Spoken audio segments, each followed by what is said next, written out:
Hey, good morning. It's Dr. James. I do hope and pray this message finds you and your loved ones peaceful, thriving, and well. And later this month is my birthday. I'll be turning 58. And the reason I'm sharing this with you is not because I want to go like, hey, everybody wish me happy birthday. It's coming up later this month, but I want to share something with you because I am known within my circle of friends and family as someone who absolutely loves getting older. I love it.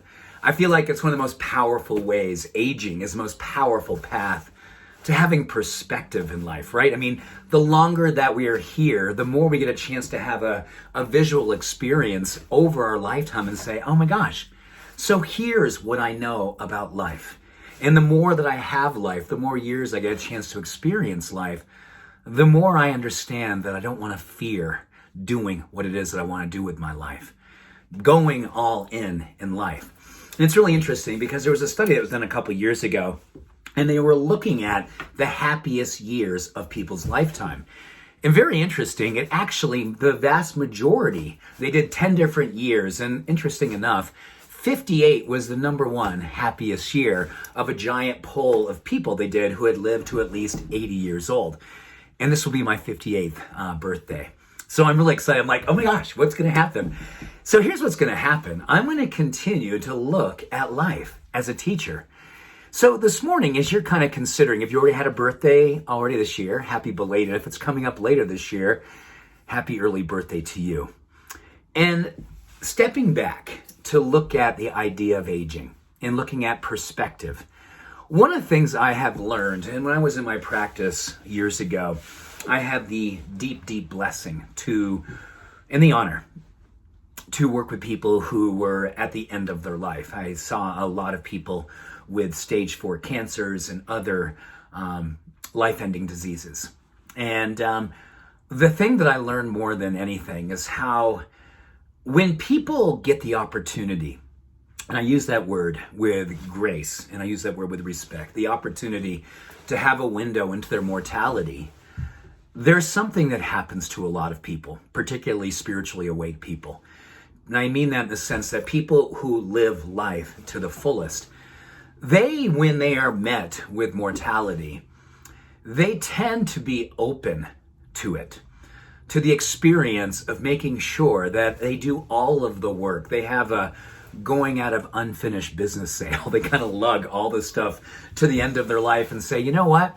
I'm going to say, I forgive you to this person and do the forgiveness. I'm going to say, I love you to that person. And then eventually, always, trust me on this, they do get to themselves. And oftentimes they ask themselves a simple question.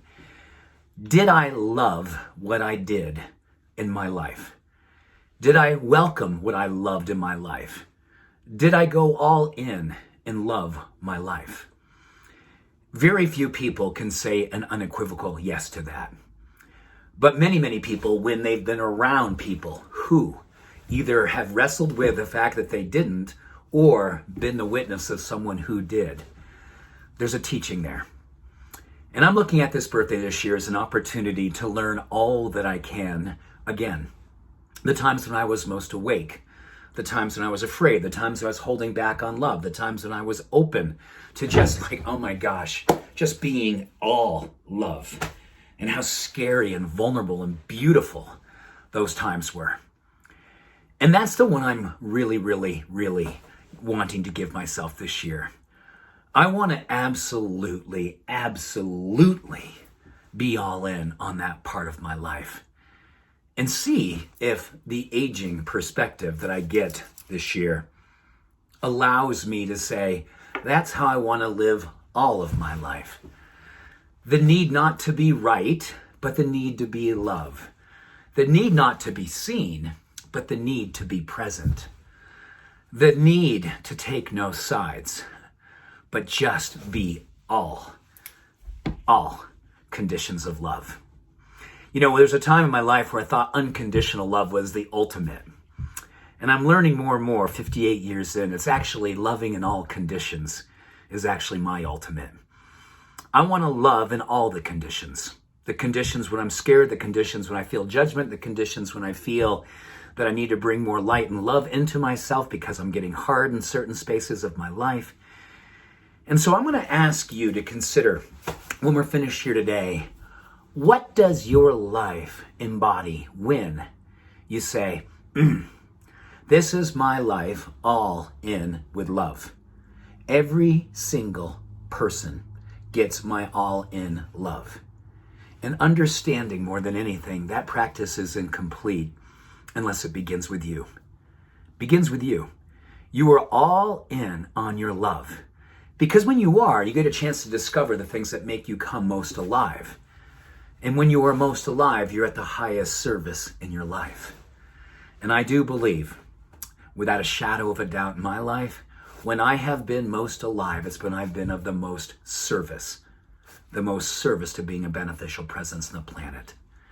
And that is the gift I want to give myself this year. And I'm going to write it down, and each and every day I'm going to remember that's who I want to be again and again and again and again.